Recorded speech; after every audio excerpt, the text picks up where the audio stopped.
Bring yourself to the middle of your mat in child pose, settling into your body where we left off in round one.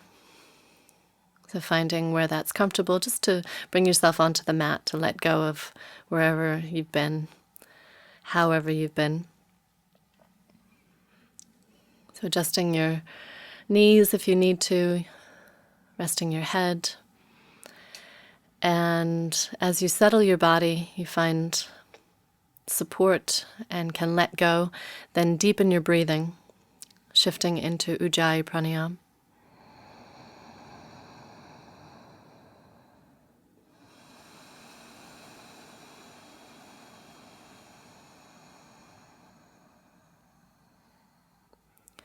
Noticing if there's any tightness in your torso where you're breathing, how you're opening with the inhale. Notice what you come to the mat with, if there's anything physically, mentally, or emotionally. And if you can leave any of that aside, think of exhaling that out, letting it go. Creating a little more space to be present with yourself, with just this moment as it continues to evolve through the practice. So opening into the moment with your inhales, and letting go of what you don't need with your exhales.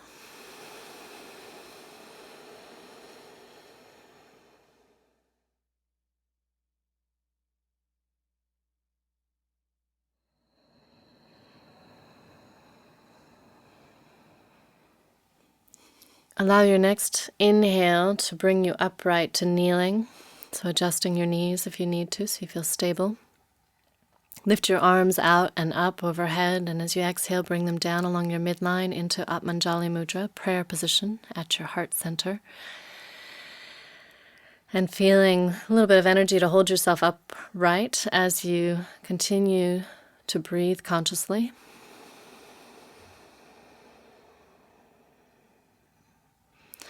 If you haven't already found with Om Namo Gurudev Namo to create that ng sound with Om, bring the tip of your tongue to the roof of your mouth. If you're joining in with your voice, breathe in for the first of three.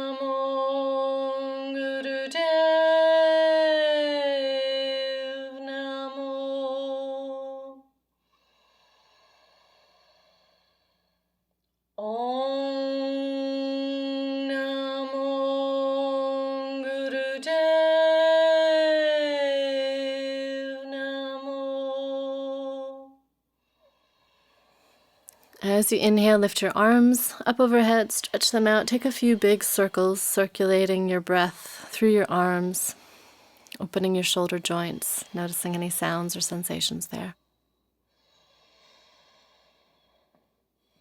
Bring your fingertips or your palms to the floor behind you. We're going to open into the quadriceps, the front of the upper thighs. So turn your fingers whichever way works best for your wrists and shoulders. Find where your weight is supported in your hands, and then lift your butt up away from your heels and look at your pelvis. Use your abdominal muscles as well as your buttock muscles to even out the pelvis, to create more of a flat plane and less of an angle where the torso connects to the thighs. So each exhale, draw your belly in towards your spine and up towards your ribs. And make sure that you can inhale into the stretch that creates in your quadriceps, the front of your thighs. Keeping your knees right in line with your front hips so your thighs are parallel. Your butt is probably lifted up away from your heels. If you need to be on the balls of your feet to protect your knees, then your knees are off the ground. If you find that once you've evened out the plane of your pelvis, you have one long line from your knees to your low ribs, and that may not happen today, so don't force it. Just see where you are. But once you start to find that, You find that open plane. If you want to take it deeper, you can bend your elbows and bring your butt a little closer to your heels without losing that long line. Or if you're on your toes, you can also take your knees closer to the ground to deepen the stretch. When you find your edge, the place that you can breathe into, feel free to let your head drop back. You may want to draw your shoulders in to support the neck. If you let your head release back, keep your mind's eye focused on your pelvis, on feeling how the action of your abdominals and of your gluteal muscles, your buttocks, helps to tilt the pelvis, open the thighs, and make sure you can breathe into that, keeping everything that you have now. Just change the knees. Walk them out as wide as the edges of the mat and see how that changes what you have going on in your thighs. If you're up on the balls of your feet and that's become a little bit too much in your toes, adjust. Uncurl them. Be on your shins instead. So now you have a little bit more room for your buttocks to be between your heels. You might find that you can create even more of a tilt of your tail forward with each exhale. Notice how the stretch in your thighs has changed. It might not feel quite as intense or so much localized on the front of the thighs. It might feel more like it's winding around.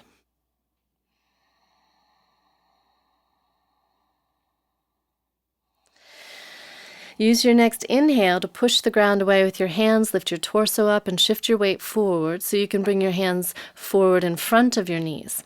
Keep your knees as wide as the mat. Walk your feet out behind your knees so they're also as wide as the mat. Curl your toes under and shift your weight back so that you're on the balls of your feet, preparing for squat. So if you're a veteran squatter, you can bring your feet closer together, but that's only if your heels easily reach the ground. If that's not the case, best to keep your toes just slightly off the edges of the mat to give you some balance and a sense of grounding, taking the heels down. Once you find as far as your heels are going to drop down, and you've checked that your feet are the same angle left to right, it might feel like they are, but look and see if that they are, because a lot of times you have one side that's tighter and you don't even realize it. Then lift your heels up. So now that you know they're even, lift them up enough that you can lift your sternum up, so you can draw up through your rib cage. And bring your lower arms inside your knees and press outward so that you find a stretch on your inner thighs and a sense of the weight shifting more evenly across the ball of the foot. So it's not all in the big toe ball. Feeling the evenness between the left and the right foot, and then also within each foot, between the big toe and the little toe within each foot. And also finding your stretch on your inner thighs. And then you're going to add into that a sense of leveraging your rib cage, your sternum up, and your shoulders onto your back. If they've rolled forward, press out with your arms to draw your shoulder blades back. Wrap them onto your back. And then if you want to play with taking your heels and your tailbone a little closer to the ground, great, but do that very, very slowly so that you can find where's the point when that action of dropping down through the back body tugs on the opening of the knees and of the chest, the shoulders. So prioritize getting the knees out over the feet, even if the heels are lifted, and bringing your shoulders onto your back. And then to test what's holding what, take your arms into center, so they're extending out shoulder level, and then notice if your knees have rolled in. Activate your outer hips and thighs to open the knees out of your feet, and then activate your core strength to lift your chest up without lifting your shoulders up off your back. And make sure you can breathe into all of that.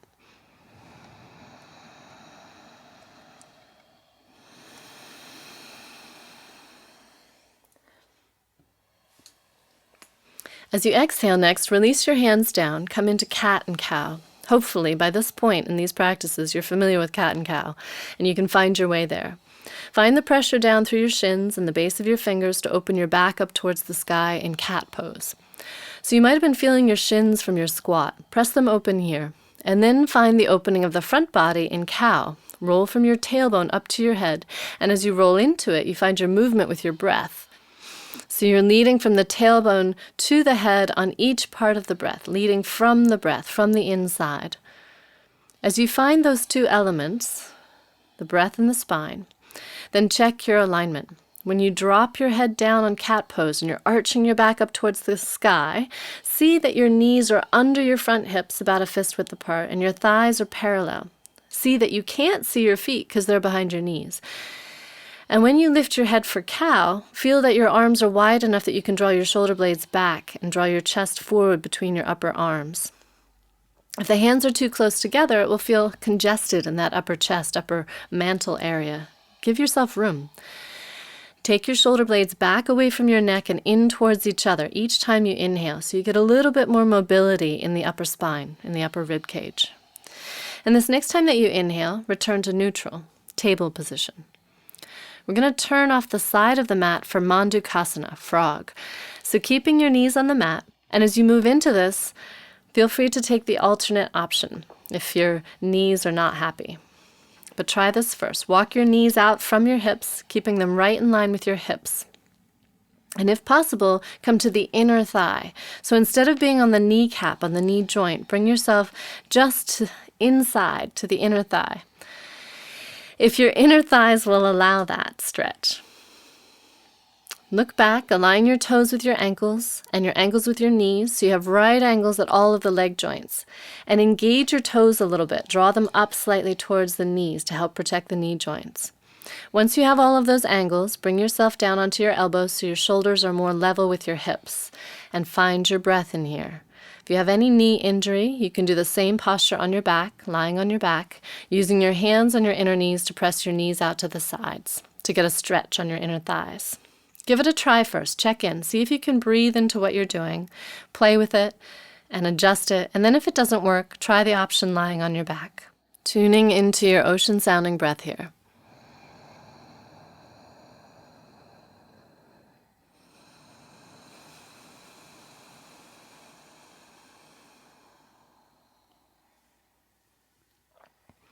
Keeping your shoulders broad on your back, your low back long so it doesn't sway. It's a little bit of engagement of your belly into your low back, jaw relaxed. You can either stack your fists and rest your head on your fists or just let your head hang. If the intensity starts to diminish and you'd like to increase the stretch, take your hips back just a little bit towards your feet and that should re-intensify it. Notice whether or not you're holding up against this intensity. This is a passive stretch, which means once you get the alignment of the bones, your practice here is to surrender, to release. Notice the connection that you make to the floor through your legs. So inner big toe, inner ankle, inner knee, left and right. Is there any difference in that pressure? And if there is, see if you can make little adjustments, little shifts, micro movements that help you feel more even, more symmetrical. Staying tuned into your breath. So in this level 5 practice, we're going to do an upright version of this frog posture. See if you can get a sense now of how wide the hips are opening when the knees are aligned with the ankles. And this will give you a sense of how it'll be when you're standing up. To release out of this without yanking your inner thighs back into action, you can either release forward if that feels like it'll work for your knee joints, so you come into splat frog, or you can walk back onto your hands and press the floor away with your right hand. Use that pressure to draw your right knee in a little bit and then do the same with the left hand and the left knee, but take your time to edge back in so you don't yank your muscles back into action after this deep stretch. And as you bring yourself back together, come into your squat again. So turn to face off the front edge of the mat and find your feet as wide as they were in your first squat before frog. And seeing if Mandukasana, frog, has influenced your squat, Malasana. So feeling for the grounding through the heels, even if they're not touching the ground. The opening of the knees over the feet, so the balance across the balls of the feet.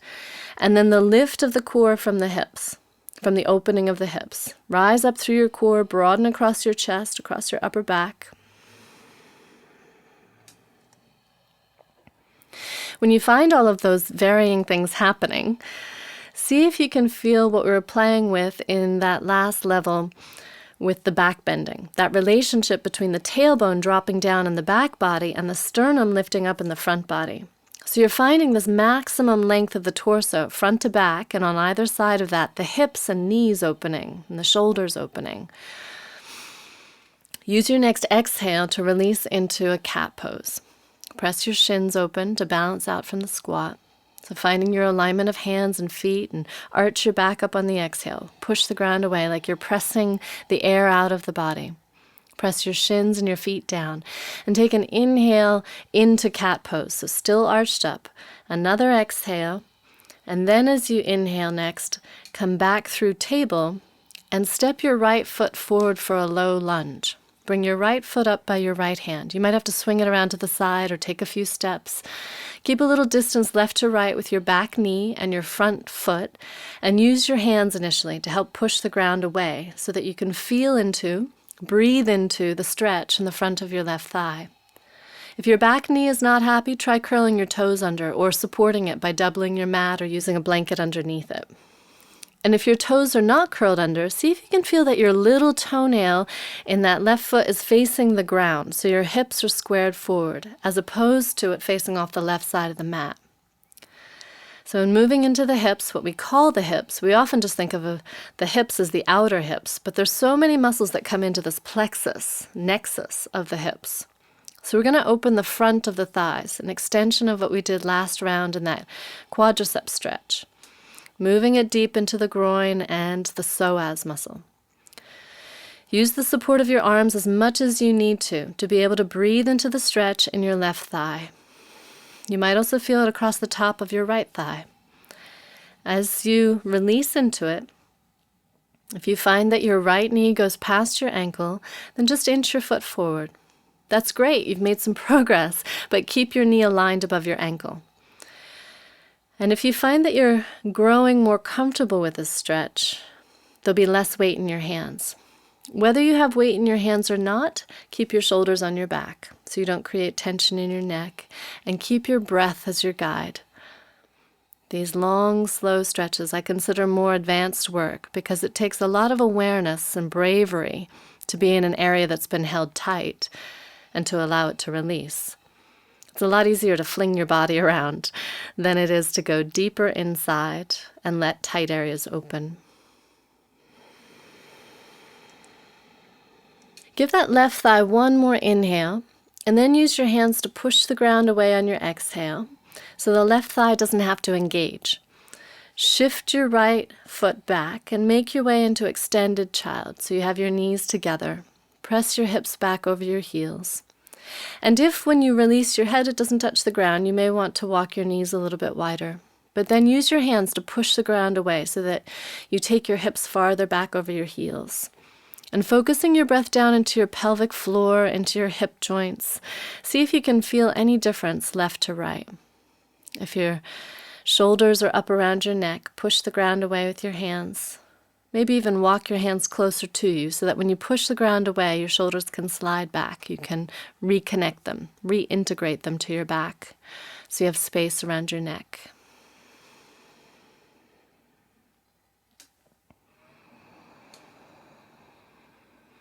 Use your next inhale to lift yourself up and bring yourself forward into the low lunge on the left. Left foot coming up by your left wrist or fingers. And take the first moment here to find where you need to be. Enough distance left to right that you're not on a tightrope, and front to back that you start to feel your right thigh groin opening. Supporting the back knee if it needs it, either by curling your toes under or using a blanket. And then supporting that stretch through your thigh, through your right thigh, as much as you need to with the leverage of your hands. You can push the ground away, shift your weight back. If you're not breathing, change your posture so that you can inhabit your body. And use each inhale to test if the inhale is full and steady, the sound quality in the throat is even, then you know you're okay with where you are. And you might even be able to release a little deeper with the exhale. Use the exhale to release, to go a little deeper into it, but then check the next inhale. Can I be there, or do I need to edge back again?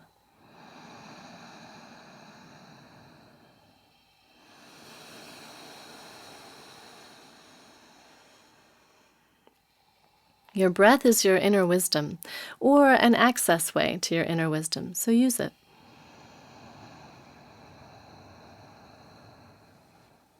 If you make progress and you find your left knee is ahead of your ankle, shift your foot forward. So you keep the safety of your knee by aligning it over your ankle. If you tend to lose your arches, or you feel your knee joint, you may need to lift your left toes up. Even though most of the focus is on dropping down, there's a counterbalance of lifting up through the left arch, using your hands as much as you need to soften the intensity. And even lifting up a little bit through the low belly.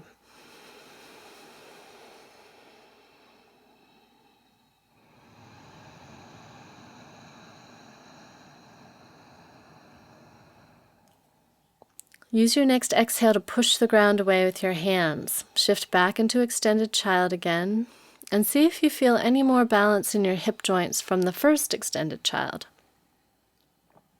So using your arms extended long in front to help you lengthen. Extend your low back over your heels and breathing into your low back. Reconnect your shoulders to your back. Find where you can rest your head. So feel free to adjust your knees.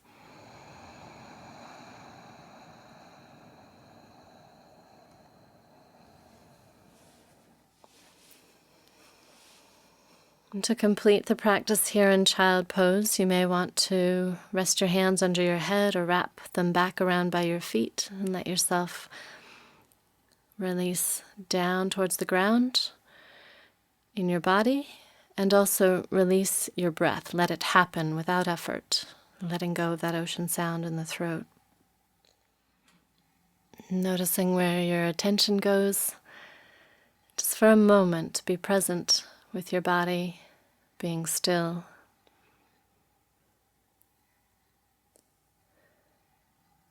Allow your mind to align, to synchronize with your breathing. So if your mind goes out, when you realize that, great, let go of whatever that was, just for this moment, and bring it back and notice where the breath is. Is it coming in? Is it going out? Is it the space in between? And breathing again, more consciously, more actively, feeling your back expand. The movement of your belly towards your thighs, your ribs expand.